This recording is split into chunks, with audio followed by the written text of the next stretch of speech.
You know, when you look at the church, it is an incredibly remarkable place. Because God can take people from all types of educational backgrounds, all types of intellectual background, all types of economic backgrounds, from any place in the world, speaking even different languages, and He can merge those into one body, one church. And we're going to spend some time at the beginning of the year just celebrating the fact that God has the ability to do that. You know, if you look at the first century church, you had masters and slaves. And can you imagine walking into that church and there is a master and he has a slave who attends church with him, and the master might need to serve the slave. And it would just been a remarkable thing in that world. You had free men and bondmen. You know, remember Paul one time said he was born a Roman citizen. Another person said, well, I had to buy my Roman citizenship at a great price. Some people weren't able to buy that. So you had freedmen and bondmen, and they were all one in the church. There was not supposed to be a division or favoritism between rich or poor. They had Jew and Gentile, and then under Gentile you had Romans, and you had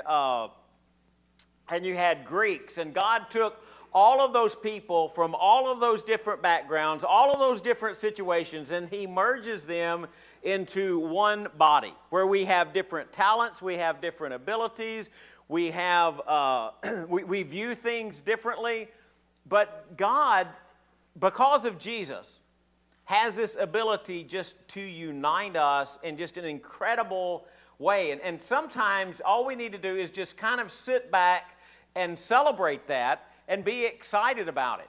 So I have a question for you this morning. Do you know any fishermen? Do you know any fishermen? Now, I grew up fishing a lot. My family, my dad loved to crappie fish. We didn't fish for much except crappie, okay, just the way my family was. And my dad liked to crappie fish, so I grew up fishing. Now, in addition to crappie fishing, there's a little bit for catfish, right? But, and a little bit for brim. If you lived around Reelfoot Lake and you get in all the cypress trees and the brim get to be on, I mean, it's just really fun kind of fishing. So, but that's not really kind of the fisherman I'm talking about. I really couldn't make this title as long as I wanted. I wanted to put up there, do you know any fishermen, tax collectors, zealots, or other folks who don't seem to be theological experts? But it was kind of a long title and it wouldn't fit. So I couldn't put it up there. But that's kind of what we're talking about. Do you know people who just really don't seem to be theological experts?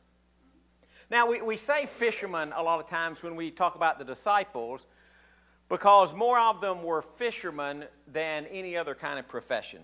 But it's really kind of easy in the book of Acts to see the dilemma that the priest had, the high priest and the Sadducees.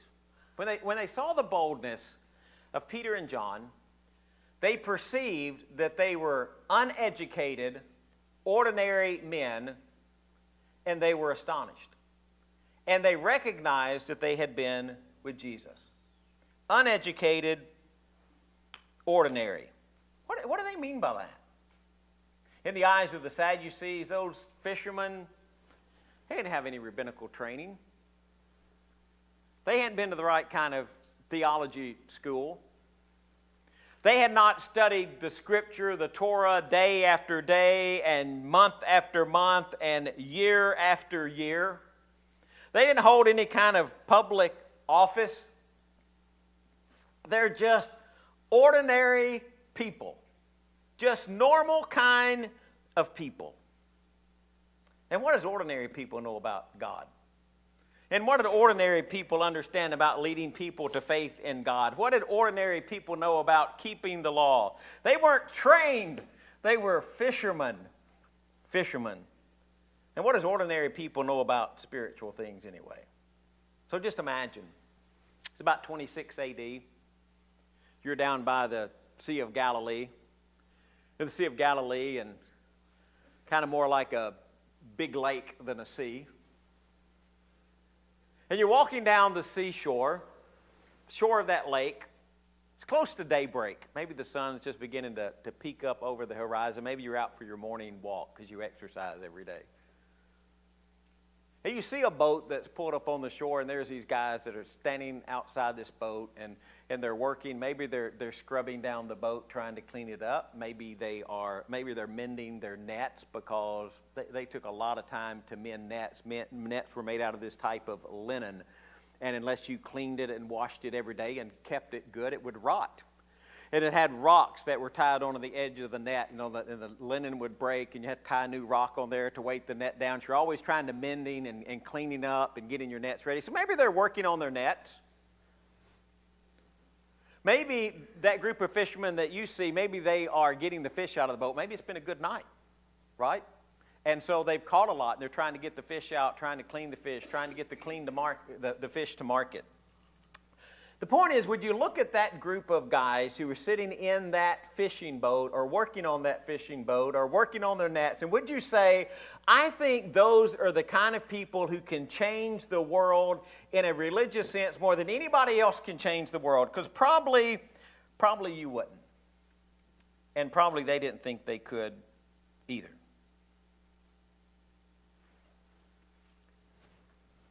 But they had one thing that the high priest and the Sadducees and those people in the temple who were criticizing them, they had one thing that those people did not have. They had faith that Jesus was the Son of God. And so, in reality, they are much more qualified than the high priest and the Sadducees who are saying, oh, they're just kind of unschooled ordinary. Because they had faith in Jesus. They possessed that indispensable quality that those leaders lacked. And the question is, do you know anybody who is like those fishermen? When Jesus called, Peter, Andrew, James, and John followed. Philip and Nathanael might have been fishermen too, not really sure. They were from the same town, so I don't know if they were fishermen or not, never calls them fishermen, but maybe they could have been. He calls Matthew from a tax booth. Outside of that, we don't really have the individual callings of the disciples, but I imagine every one of them looked very similar to those. They were people who had faith in Jesus. So what makes us special? Faith in Jesus. That's what makes us special. That's what unites us. It's not because we come from a great theological, intellectual background. It's not because we understand everything that there is to understand about the Bible. It's not because we have every answer. It's not because we do everything right. And it's not because we go through life without mistake. What sets us apart is that we have faith in Jesus. That's what makes this congregation a congregation of God's people. And it's not exclusive, is it? It's not like we're the only ones who can have it. Everybody can have it. Do you know any fishermen? Do you know anybody who needs that? There's an interesting thing. Matthew wrote, they left their nets for Andrew and Peter, and they left their boat for James and John. You know, James and John worked with their father Zebedee. And I don't know if you ever noticed this. They left their father Zebedee in the boat with the hired servants and followed him. Now, we concentrate on a lot of things in that verse. Well, they left their father Zebedee and they followed Jesus. But there's something that's just kind of interesting about that verse that I want you to think about. With the hired servants. It wasn't just a family business. They were successful enough that they hired other people. They're around the Sea of Galilee in Jesus' time. There, this little fishing community, which was a pretty big fishing community, had developed. And James and John had a pretty good future. There was a city there, and the name of the city it was a place for pickling fish. And it had become a pretty prominent business. So when they left their father Zebedee in the boat with the hired servants, it's not like they were leaving some career, some business that was just probably hanging on by a thread string, and they were getting ready to go bankrupt on any day. They were leaving a pretty successful business. And we know from the scripture that that Peter and Andrew were partners with James and John, and Zebedee, I guess, as well. So they were pretty successful people. But they left their father Zebedee and the hired servants and followed Jesus. Jesus was more important than a successful business. They left everything to follow Jesus. Do you know anybody who needs to leave everything to follow Jesus?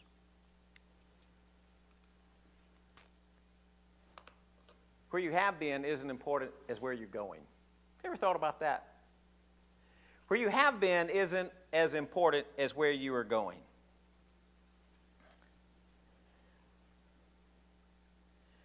Do you remember when Jesus came before Peter and there was that miraculous catch of fish? One of the things that Peter said, he said, "Lord, depart from me because I am a sinful man." Do you realize Jesus came on the scene and called a sinful man? I know you're saying, well, every person is sinful, Greg. Yeah, that's right. We are. But Jesus came on the scene to call a man who said, "Lord, you need to depart from me because I am a sinful man." Peter knew he was kind of chasing the wrong things in life. Because this is what you hear as a preacher. I wrote some of these down. "Well, I'm not good enough. You know, I'd become a believer in Jesus, but I'm just not good enough." And I want to tell you, welcome to church. Welcome to church. Because if you look around this auditorium, none of us are good enough. I get this a lot. "Well, if you just knew the things that I've done." Well, it doesn't really matter what the things are that you've done. Welcome to church. Because I can guarantee you this church is full of people who have things in their past that they shouldn't have done or have done things that didn't. You hear this one. "Well, if you just knew what I was struggling with." Well, welcome to church.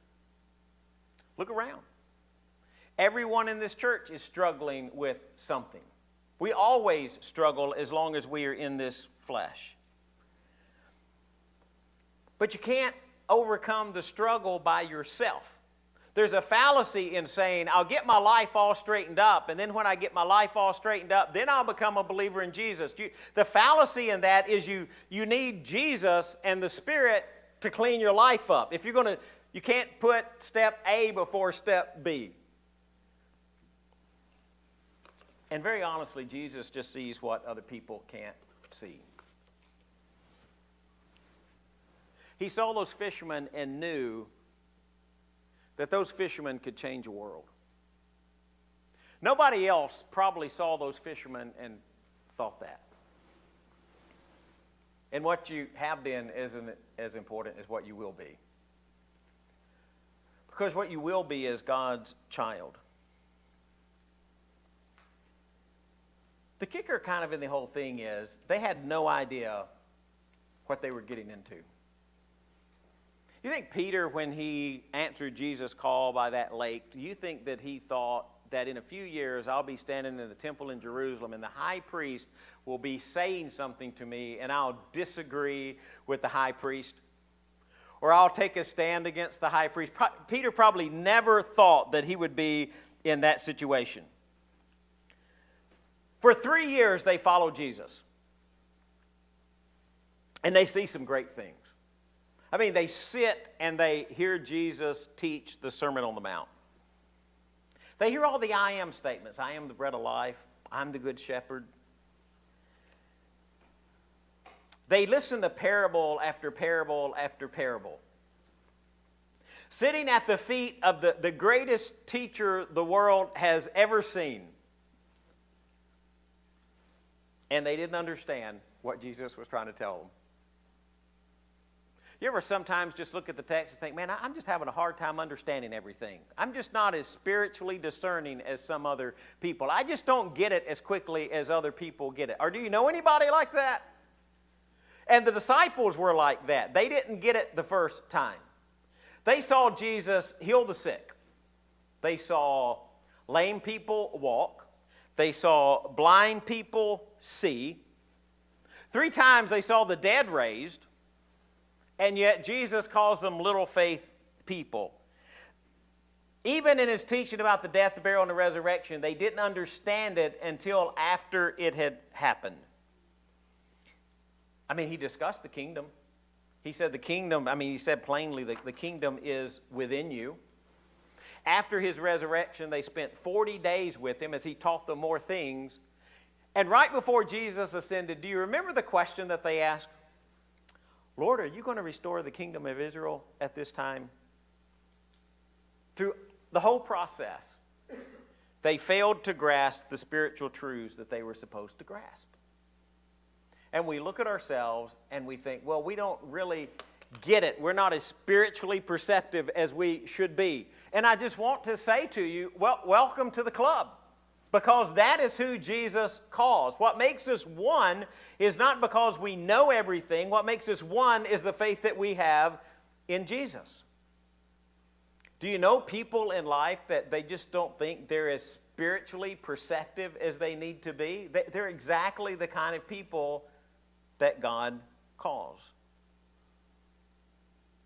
Do you ever read something multiple times and you think, I'm just not going to get it? Do you ever decide that you're going to read the Bible and you start reading the Bible and you're reading and all of a sudden you've read about, I don't know how much you normally read, but maybe a page or 2 pages, and all of a sudden it occurs to you, you don't remember anything that you just read because you were thinking about something completely different while you were reading. And then you think, I'm just not ever going to get it. But it's not that you're not ever going to get it.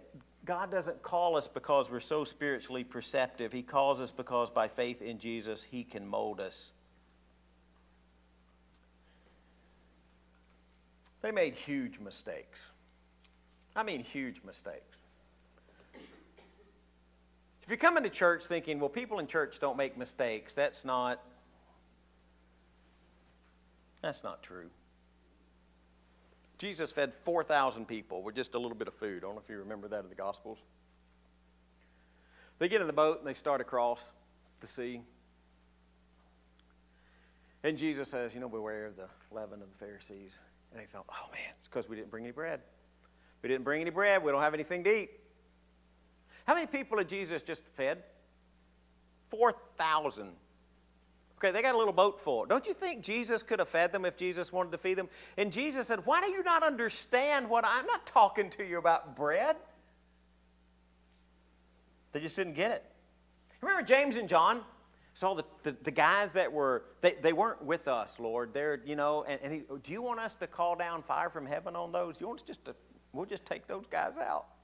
And Jesus says, no. He goes to the garden and he says, why don't you just pray with me? Do you remember when he said pray, what did they do? Anybody remember? They fell asleep. You ever feel like that? Like God really wants you to do something, you just can't keep your eyes open, you fall asleep? That happens more if you get older. But that happens, right? It was a simple request. Well, how about just pray with me? But they couldn't. They fell asleep. Judas betrayed him. Peter denied him. Not only did he deny him once, he did it 3 times, and the 3rd time with cursing. And I know you say, well, that was just horrible what Peter did. What happened at the cross? Everybody deserted there. John was hanging kind of close to the cross, but everybody deserted him there. Thomas doubts, unless I can see it. I'm not ever going to believe it. And you think, well, but after the resurrection, everything was good until you get to Antioch, and Peter won't eat with the Gentiles because there's some Jewish people present, and he's all confused, and he's afraid. And it's the same guy who walked with Jesus. So if you look at the disciples, okay, Jesus picked them, and then they did everything right through the journey. You're missing what happened in the journey. They didn't do everything right. They were just in a journey. And so you look around at the church and you say, well, we don't make mistakes in the church. Well, we do, and I just want you to know Jesus loves people who make mistakes. He loves us. Now, He don't really like for us to make mistakes, but He loves us. Because what He loves is He loves people like the disciples who continued to pursue Him even if they were making mistakes. And to be very honest with you, I think until Jesus comes on the clouds again, I think we will all live in a life where we make mistakes. And as long as we're in this body, I think we will make mistakes. Our prayer is that as we journey with Jesus through that we'll make fewer and fewer mistakes. Another interesting thing, I was trying to say this in a nice way. They didn't always live in a harmonious existence, did they? You look at the disciples and those fishermen and say, well, at least they all got along. Well, no, not really. Not really. Do you remember what they argued about more than anything else? Don't know, it's question and answer time, did you? Luke records twice that they argued about it, so at least on 2 different occasions they argued. Do you remember what it was about? Y'all can guess. It's all right. Do what? Oh, who he loves most. Who's going to get to be the greatest? Who's going to get to be the greatest? Who's going to get the highest position? Who's going to get to be the top of the chain? Now, do you remember James and John? Oh, they had a little ploy too. They thought, we'd just go get Mama to ask, because that usually always works. And when they sent her to ask, the other disciples were furious. Saying, well, what are you doing about that? Why are they arguing about who's the greatest?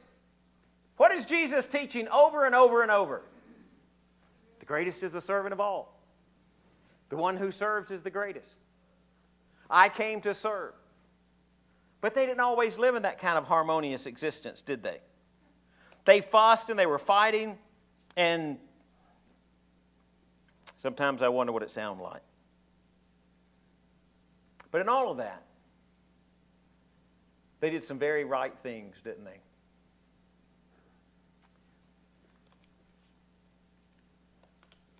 They told the people closest to them about Jesus.